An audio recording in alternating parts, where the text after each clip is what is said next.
নমস্কার বন্ধুরা, green gardener চ্যানেলে সবাইকে স্বাগত জানাই। গাছের চেহারা দেখুন, তারপর আমি বলবো বিষয়গুলো। আমাদের এই গ্রিন গার্ডেনার চ্যানেলে বিভিন্ন জবার ভিডিও আছে। জবা গাছে কিভাবে বীজ তৈরি করা হয় সেই সংক্রান্ত ভিডিও তো আছেই। এছাড়া এই গ্রিন গার্ডেনারের চ্যানেলে আপনারা দেখতে পাবেন বিশিষ্ট ব্যক্তিদের, তাদের বিভিন্ন ভিডিও আছে। সেইগুলো আমরা যারা নতুন আছেন চ্যানেলে তাদের বলবো একটু দেখে আসতে। আজকে যার বাগানে এসেছি তিনিও একজন জবা বিশারদ। সেই জবা বিশারদের বাড়িতে এসেছি। আজকে আমরা কোথায় এসেছি, কি এসেছি আমি নিজে বলবো না, তিনি নিজেই বলবেন। দাদা একটু সামনে আসুন, আর সমস্ত বাগানটা আমরা আজকে দেখব। নমস্কার অমরেশ দা, একটু ওইখানে তাকিয়ে। নমস্কার সবাইকে, দর্শক বন্ধুদের। তো অ্যাকচুয়ালি আমি বিশিষ্টও না অমরেশ দা, এবং আমি বিশারদও না, আমি বিগিনার বা জবা। কারণ আমার মনে হচ্ছে এই জবা একটা এত বড় জায়গা যেটাকে প্র্যাকটিক্যালি শেষ করা খুব কঠিন। না আমি সেটা শিখছি, আমরা প্রতিদিন সবাই সবার সঙ্গে একসাথে শিখছি। সে তো বটেই। আমি এই গাছগুলো দেখতে পাচ্ছি, এত বড় বড় গাছ, আর এই মাটিতে দেওয়ার উদ্দেশ্য কি? আগে তো আপনার টবেই দেখতাম। আমি টবেই করতাম, কিন্তু মাঝখানে আমি আমার ব্যক্তিগত কিছু কাজকর্মের জন্য, পারিবারিক কিছু সমস্যার জন্য গাছের প্রতি যত্ন নেওয়া আমার প্রায় অসম্ভব হয়ে উঠছিল। তো যাই হোক, তারপরে অনেক কিছু ঘটে যায়, এবং শেষটায় আমি যখন দেখলাম আমার এই চাকরি বাকরি করে কাজকর্ম করে সম্ভব হচ্ছেই না, কিছুটা বাগানের জায়গা ছিল, তো সমস্ত টবকে আমি এখন তিনটে জায়গায়, এখানে একটা প্রাইমারি বাগান, ওখানে একটা আছে সেকেন্ডারি, আর একটা তিনটে জায়গায় এই আমার ছাদের গাছগুলোকে গত অক্টোবর নাগাদ সমস্ত গাছগুলোকে পট করি আর কি। আচ্ছা, আমি এবার বলতে চাই যে কি কি ধরন জবা আপনার কাছে আছে, সেটাও একটা। আমার কাছে এখন দাদা প্রথম আমাদের ইন্ডিয়ান ভ্যারাইটি পুষ্পা সুরেশ, শ্যামলা ম্যাডাপ্পা, তাদের ভ্যারাইটি আছে। আমাদের ওয়েস্ট বেঙ্গলের প্রায় সবার ভ্যারাইটি আছে, যেমন আপনার তো আছেই, দ্বীপের ভ্যারাইটি আছে, টুবাই মন্ডলের ভ্যারাইটি আছে, আমারও দু চারটে কিছু ভ্যারাইটি তৈরি করছিলাম, সেগুলো আছে। অনাদিদার ভ্যারাইটি আছে, শ্রীকান্তদারও দু একটা ভ্যারাইটি আছে আমার কাছে। তো মোটামুটি সবার ভ্যারাইটি আমার কাছে আছে। সেটা না হয় বুঝলাম। এবার এই গাছগুলো আপনি কিভাবে পরিচর্যা করেন একটু সংক্ষেপে যদি বলে দেন। দুটো জিনিস, এক হচ্ছে মাটির গাছের পরিচর্যা স্বাভাবিকের চাইতে কম, এটা হচ্ছে প্রথম। পটের গাছের পরিচর্যা আলাদা, মাটির গাছের পরিচর্যা আলাদা। মাটির গাছের আমি একদম, আপনি যদি সামনে দেখেন, সামনে খুব ছোট ছোট কিছু গাছ আছে, তো এই গাছগুলো আমি নর্মালি কিনে আনার পরে 10-15 দিন গাছকে রেস্ট দিয়েই মাটিতে ওই ছোট গাছকেই বসাই। আমি আলাদা করে পটে গাছ করি না এখন। কোনো খাবার কি দেন না, আমি কোনো খাবার দিই না। স্টার্ট আপের জন্য কিচ্ছু চাই না। গাছকে প্রাথমিক পর্যায়ে যেটা করতে হয়, একদম শুধু মিডিয়াম, আপনার ম্যানিওর লেস মিডিয়াম আপনি গাছকে বসান। গাছটা স্প্রাউট করুক, 2-4টে কুশি বার হোক, তারপরে আপনি সেটাকে মাটিতে বসাবেন না সেটাতে খাবার দেবেন, তখন সিদ্ধান্ত নেবেন। কিন্তু প্রাথমিক পর্যায়ে কোনো বেশি পরিমাণ খাবার দিয়ে গাছকে বসালে গাছ দ্রুত বৃদ্ধি হবে না, গাছটা মরে যাবে। কারণ আমরা যে গাছগুলো বসাই সেগুলোতে কি হয়, নর্মালি আপনার তার একটা বেস হয় যে আমরা প্রাথমিক পর্যায়ে অনেকটা খাবার গাছে দিয়ে দিলে গাছের বৃদ্ধি কোনোভাবেই হবে না, একদম উল্টে গাছটার মরে যাওয়ার সম্ভাবনা বেশি। কারণ ছোট গাছের গুলে কতটুকু শেকড় থাকে, বা সেটা খুব কম্প্যাক্ট এরিয়ার মধ্যে থাকে, সেই জায়গাটায় যখনই আপনি ম্যানিওর দিচ্ছেন সেখান থেকে একটা মিথেন জেনারেট করবে, একটা হিট জেনারেট করবে, এবং সেই যে ফিডার রুটগুলো আছে সেগুলোকে ড্যামেজ করবে, গাছটা ডাইব্যাকে চলে যাবে। তাই প্রাথমিক পর্যায়ে আপনি জাস্ট গাছটাকে একটা বিনা ম্যানিওরের, একদম সাধারণ মাটিতে বসান।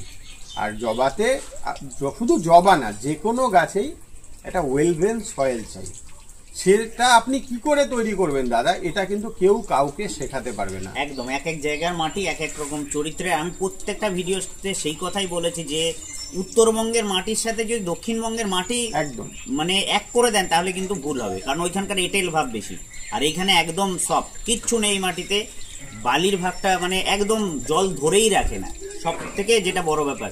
আবার যদি আপনি অন্যান্য জায়গায় যান, হুগলি জেলার মাটি একরকমের, এদিকে আপনারা যদি যান কাঁথি, সেইখানকার মাটি একরকমের। তাই মাটি তৈরি নিয়ে যে ভিডিও আমরা বলি না যে মাটিতে এত পার্সেন্ট এই দিন, অত পার্সেন্ট ওই দিন, ওইগুলো কোনো ম্যাটার করে না। আপনি প্লেন মাটিতে গাছ বসান, এটা কিন্তু আমি প্রত্যেকটা ভিডিওতেই বলে থাকি। আপনাকে নিজেকে শিখতে হবে যে মাটিকে কিভাবে ওয়েল ড্রেন করা যায়। আপনি ধানের চিট দেবেন, আপনি এঁটেল মাটিতে ধানের চিট দেবেন, নাকি আপনি দোআঁশ মাটিতে দেবেন, এটা আপনাকে সিদ্ধান্ত নিতে হবে। একদম আপনাকে প্রথম কথা, আপনার মিডিয়া এমন হবে যে আপনি জল দিলে 80% জল পট থেকে বেরোবে। দেখুন, মাটিতে দাদা জল বেশি বা কমের কোনো গল্প হয় না, কারণ মাটি একটা নিজস্ব ফিল্টারাইজেশন সিস্টেম। আপনাকে পটেও তাই করতে হয়।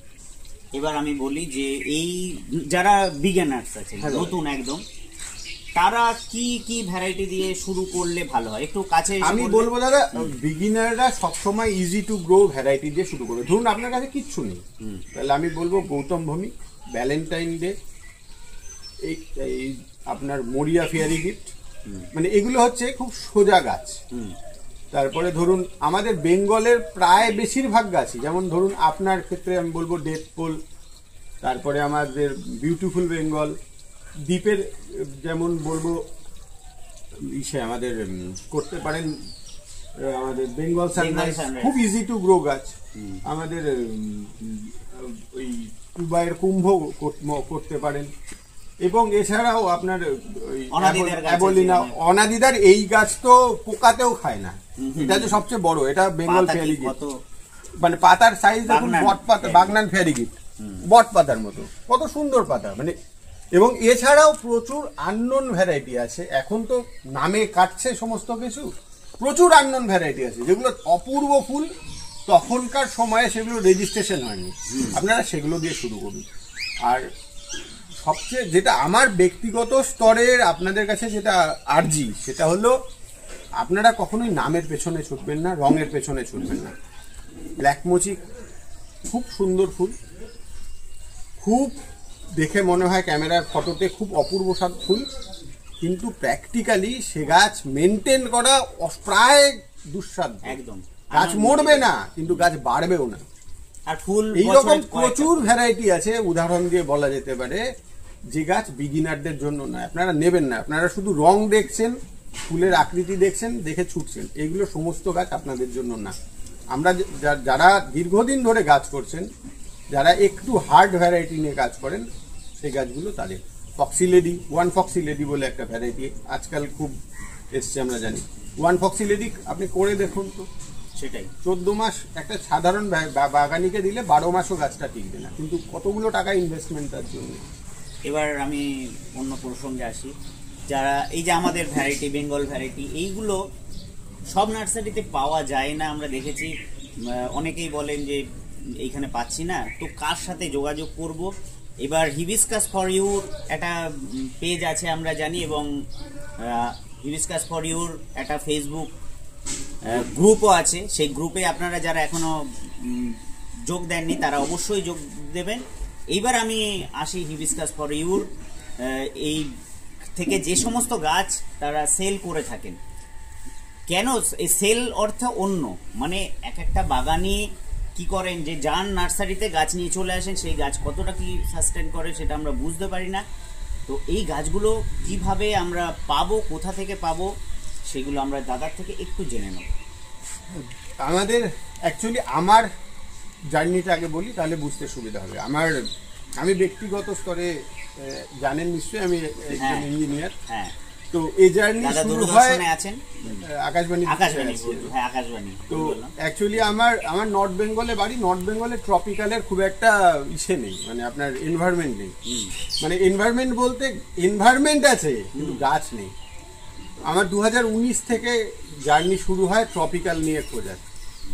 আমি প্রথম আমাদের জয়ের কিছু ভিডিও দেখি, আমি সবার কথাই বলছি, জয়ের সঙ্গে আলাপ হয়, অরূপদার সঙ্গে আলাপ হয়, ধীরে ধীরে কৃষ্ণেন্দুর সঙ্গে আলাপ হয়, অনাদিদার সঙ্গে আলাপ হয়, শ্রীকান্তদার সঙ্গে আমার কথা হয়, করে করে করে করে আমার জার্নিটা শুরু হয়। এতে বহু জায়গার থেকে বহু রকম সুবিধা অসুবিধা তৈরি হয়, কিন্তু নর্থ বেঙ্গলে গাছ দেওয়ার মতো জায়গা খুব কঠিন। দেখুন, আমি বেশিরভাগটাই পছন্দ করি নিজে গিয়ে গাছ আনে। আর আপনারা দেখবেন আমি প্রায় অনেকের বাড়িতেই গেছি, অনেকের নার্সারিতেই গেছি, একদম। এবং সেগুলো আমাদের যে গ্রুপ আছে সেগুলোতে প্রমোট করেছি। তো কিন্তু এই গাছ ছড়াবে কি করে? তো এরপরে হচ্ছে ভ্যারাইটি সিলেকশনের ব্যাপার থাকে। আমি এই করে জার্নিটা শুরু করি 2021-এর ওই মোটামুটি থেকে আমাদের একটা নিজের গ্রুপ প্রতিষ্ঠা করি, হিবিস্কাস ফর ইউ, এবং সেটাই চলছে। এরপর ডিমান্ড বাড়তে থাকে। আপনারা জানেন 21 অনওয়ার্ড করোনা থেকে প্রচুর মানুষ বুঝতে পারেন যে গাছের সঙ্গে যুক্ত হতে হবে, এবং ধীরে ধীরে তারা যুক্ত হন, এবং এরপরেই গাছের ডিমান্ড বাড়ে। তখন আমাদের এই যে বাগান, এই বাগান থেকেই কিছু ডাল কেটে আমরা চারা তৈরি করে আমরা মানুষকে দিচ্ছি আর কি। এবং আমরা চেষ্টা করছি Bengal variety, hibiscus for you যেদিন থেকে বেঙ্গল ভ্যারাইটি শব্দটাই হয়তো আমাদের হাত ধরে বাজারে এসেছে। একদম, এটা আমি মানি। আপনার ভ্যারাইটি আমার মনে হয় অমরেশদা এখন ওইদিকে হিমাচল প্রদেশ আর এদিকে সিলভামূর্তি সবার কাছে বা পৃথাকে সবার কাছেই আছে, মানে একদম কেরলের শেষ প্রান্ত। আমি দেখেছি তারা এদিকে নিখিল ঠাটের কাছেও আছে, ওইদিকে বিবেকের কাছেও আছে, মানে আমাদের প্রায় সারা ভারতবর্ষের চারদিকেই আছে। বেঙ্গল ভ্যারাইটি প্রচুর মানুষের কাছে হিবিস্কাস ফর ইউ এর হাত ধরে পৌঁছে গেছে। আমরা হিবিস্কাস ফর ইউ থেকে এখন দুটো সেক্টরে আমরা কাজ করি, একটা ভদ্রেশ্বরে অর্ণবদা কাজ করেন, অর্ণবদা ভদ্রেশ্বরে কাজ করেন, আমি উত্তরবঙ্গের জলপাইগুড়ি থেকে কাজ করি। আমি এবছর বেশিরভাগ বেঙ্গল ভ্যারাইটি উত্তরবঙ্গ থেকে সারা ভারতবর্ষে যাবে, এবং ট্রপিক্যাল ভ্যারাইটির বেশিরভাগটাই অর্ণবদার হাত ধরে সাউথ বেঙ্গল থেকে যাবে। আমি দুজনেরই কন্ট্যাক্ট নম্বর উপরে দিয়ে দেবো। তো আমরা দুটো জায়গা থেকে কাজ করছি এবং চেষ্টা করছি একটা বেস্ট প্ল্যান্ট কাস্টমারদের হাতে তুলে দেওয়ার। হ্যাঁ, তাদের রিভিউ গুলো তো আমরা দেখছি। আপনারা গ্রুপে দেখবেন আমরা কি দিই, আমরা অবশ্যই বলবো আমরা সবসময় ভালো গাছ দিচ্ছি, কিন্তু আমরা সেটা নির্ভর করছে আপনারা কতটা দিতে পারছি, সেটা আপনাদের রিভিউ থেকে জানা যাবে। আর এই গাছগুলো আপনি কি খাবার দেন? এত সুন্দর গাছের চেহারা। দাদা, আমি আপনার চ্যানেলেও আছে, দেখেছেন নিশ্চয়ই, আমি ইনঅর্গানিক অর্গানিক দুটো নিয়ে কাজ করি। আমি কখনোই শুধু অর্গানিকে কাজ করি না। ওয়েস্ট ডিকম্পোজারের উপর ভিডিও কিন্তু এরপরে আবার মানে নতুন ধরনের ভিডিও, অর্থাৎ কিভাবে নতুন যে ওয়েস্ট ডিকম্পোজার বেরিয়েছে সেইগুলো নিয়ে আমরা ভিডিও পরপর দিতে থাকবো, চ্যানেলে থাকবেন। এবার আমি গাছকে যেটা করি, ইনিশিয়াল স্টেজে যদি আপনি একটা পটের গাছ ভাবেন, তাহলে আমি তো বললাম ইনিশিয়ালি আপনি 3 মাস গাছটিকে বিনা ম্যানিওরে রাখুন। সেকেন্ড স্টেজে এটাকে একটু পুরনো মিক্স আপ সার, যেটা আপনার 80% সয়েল 20% ম্যানিওর, এই কনফিগারেশনে বলবো আমি।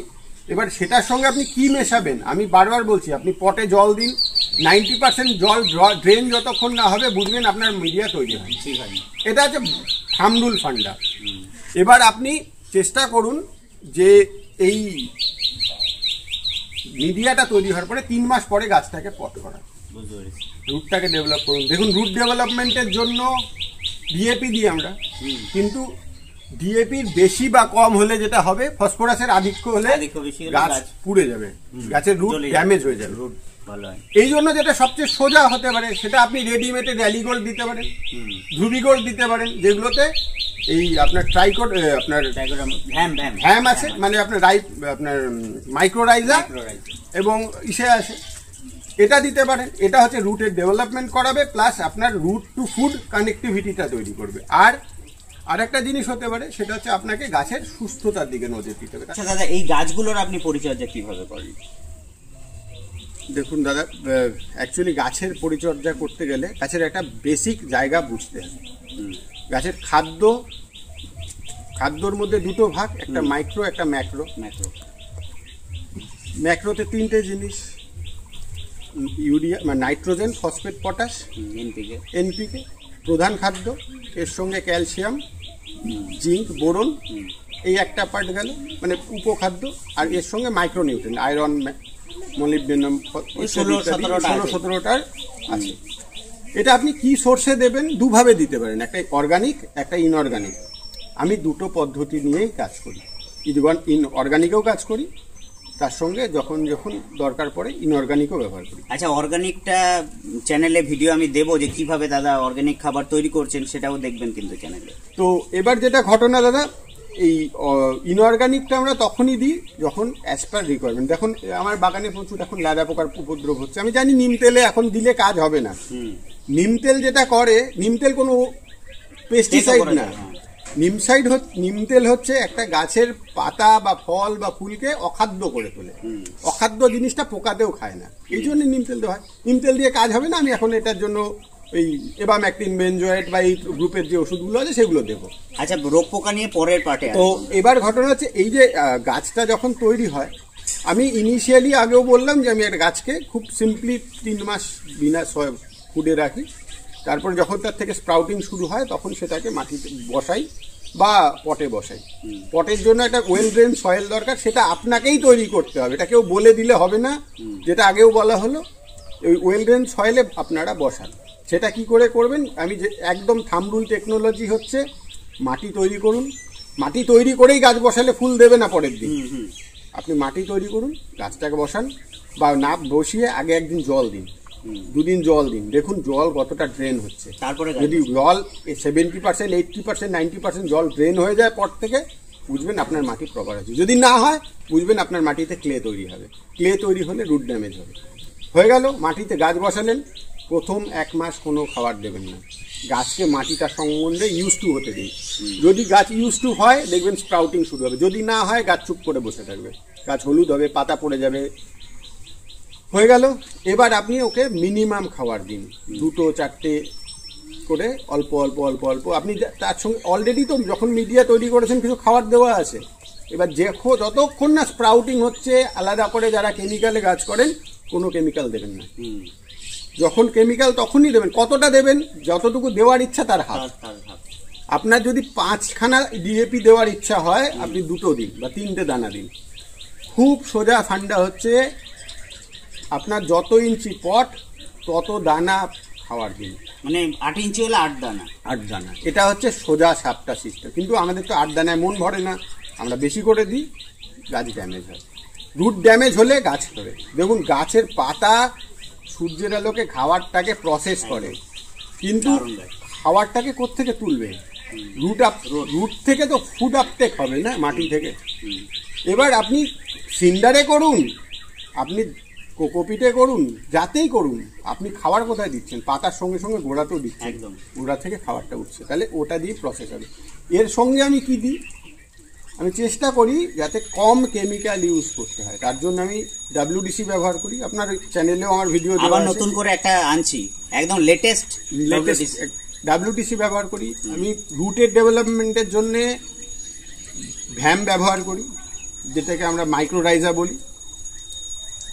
আমি একটা NPK-র ব্যাকটেরিয়া ব্যবহার করি মাটিতে, যেটা দিয়ে আপনার মাটিতে মাটির সঙ্গে সেই ব্যাকটেরিয়াগুলো থাকার ফলে মাটির থেকে অক্সিজেন, আমরা জানি সমস্ত NPK-ই মাটিতে মানে বায়ুতে অ্যাভেলেবেল, সেগুলোকে অ্যাবজর্ব করে মাটিতে ফিক্সেশন করানোর জন্য ওই ব্যাকটেরিয়াগুলো কাজ করে। আর গাছের একটা প্রাইমারি প্রতিরক্ষার জন্যে আমি ট্রাইকোডার্মা ব্যবহার করি। এগুলো সবই আমি নিজে তৈরি করি, এগুলো আমি কিনে করতে আমার পক্ষে সম্ভব না, কারণ আমার প্রায় 4 কাঠার ওপরে গাছ আছে।